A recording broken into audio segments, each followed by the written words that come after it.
Coming up on today's show, I want to talk about some trade targets for Atlanta based on players that are currently in the midst of a holdout, as NFL minicamp is either underway for some teams, over, or about to get underway. So, without further ado, let's start off with an oldie but a goodie.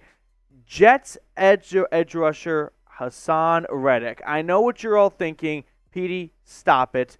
The New York Jets just traded for him from the Philadelphia Eagles. Why would they trade him away? And you're not wrong. You're definitely not wrong. But I do think that there is something to the story with Haason Reddick. And we'll unpack it in just a second. But Reddick was indeed traded from the Eagles to the Jets kind of during the peak of NFL free agency for a third-round draft pick that could become a second all the way in 2026. However, Haason Reddick has not showed up to New York Jets organized team activities. He also has had zero communication with head coach Robert Saleh, and he is looking for a contract extension as he only has 1 year left on his initial 3-year, $45 million contract. And I would not put it past the New York Jets as a franchise to trade for a player that has been very public about looking for a new contract, not give that player a new contract, and then they find themselves in the middle of a holdout with someone they just acquired. Like, that's something that only dumb franchises do, and the New York Jets should not be spared from the list of dumb franchises to trade for a player who wants a contract extension, not give him an extension, and then be blown away when he doesn't show up to stuff. So what if, and this is a big what if, but what if the Jets move on, right? Reddick wants an extension. He wants a number the Jets are nowhere near. And ultimately, the New York Jets are victims of one of the worst trades in the last few years and never see a snap from Reddick and ultimately burn a 2026 third-round draft pick on fire. It sounds preposterous because it is, but it wouldn't be the first time we've seen something like this happen, right? Go back 5 years ago. Antonio Brown in 2019 met with the Steelers owner in February, and the two decided it's best for both sides to go their separate ways. The Steelers had arranged a trade with the Bills early in March. AB went viral on social media saying nope. So ultimately, they strike a deal with the Oakland Raiders on March 13th, and that begins what would be one of the most epic off seasons of an NFL player, from the frostbite. Remember when Antonio Brown posted a picture of his feet on Twitter? That was disgusting. But he definitely had something wrong with his feet. Then there was the helmet holdout where he threatened to retire unless the NFL allowed him to use his old helmet, and the NFL said no. And ultimately, Antonio Brown started skipping practices. The Raiders fined him. AB took to Twitter to talk about how unhappy he was about it. And he was released by the Raiders on September 7th. And by the way, the Oakland Raiders gave up a 3rd and a 5th round draft pick for Antonio Brown. So we have seen teams light equivalent draft capital on fire after making a trade for a player. So while it's very uncommon, it's definitely not the first example of this. So maybe the Falcons ultimately swoop in for a guy that I hope they had interest in back in March when Reddick was up for grabs because the Eagles had signed Bryce Huff from the New York Jets and were looking to move on from a guy who's had 4 straight seasons of 11-plus sacks. I mean, take it one step further. Since 2020, I mean, we used to share this graphic back in March when the Falcons were looking for edge rushers. Haason Reddick is 4th in the NFL in sacks. Definitely caught me by surprise because he doesn't really jump out to you as a household name when it comes to pass rushers in the NFL, but he's not very far from some of the best in the NFL. And I definitely think the Falcons front five, it goes without saying, could benefit with the addition of Haason Reddick, right? You get a front five of Arnold Ebiketie comes off a 6-sack year, hopefully a breakout sophomore campaign from Zach Harrison, old reliable David Onyemata and Grady Jarrett, and Haason Reddick, who's got 50 sacks since 2020.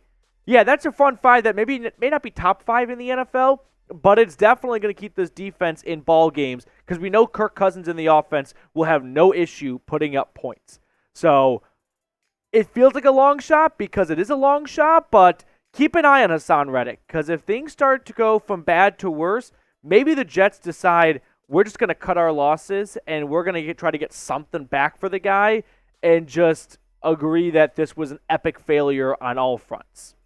We're going to look at 4 other trade targets for Atlanta in just a second, but I love looking at our subscriber battle with Saints Now at Chat Sports. And we have won the subscriber battle for 3 or 4 straight months, and I don't want to take our foot off the gas. So let's make sure we take down Saints Now and subscribers for the month of June. Hit the sub button down below if you haven't already.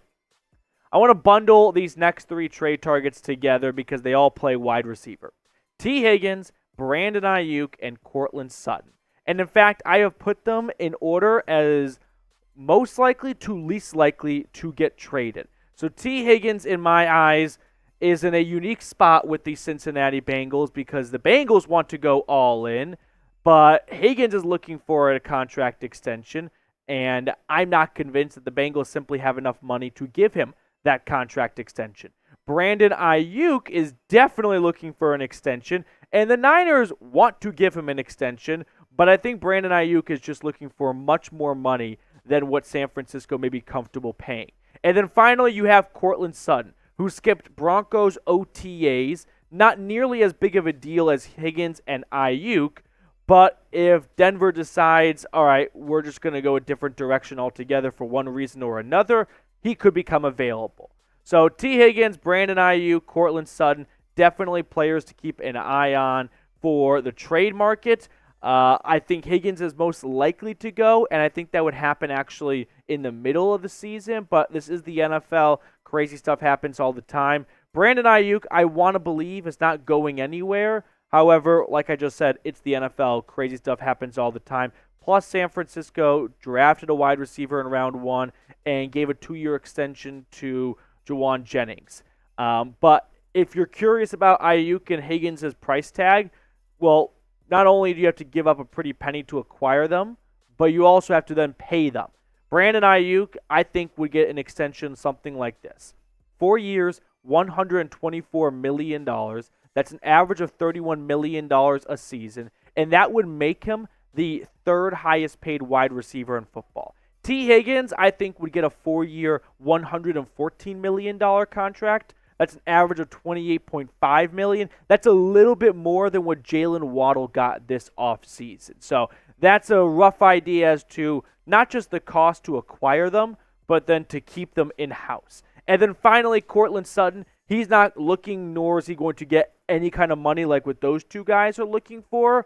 He's just looking for a bit of a pay bump from what he's currently scheduled to make this year, which is $13.6 million in cash. He also has 2 years left on his contract, only $2 million guaranteed remaining over 2024 and 2025. So he's looking for some assurance that whichever team has his contract will want him there for the entire duration of his contract.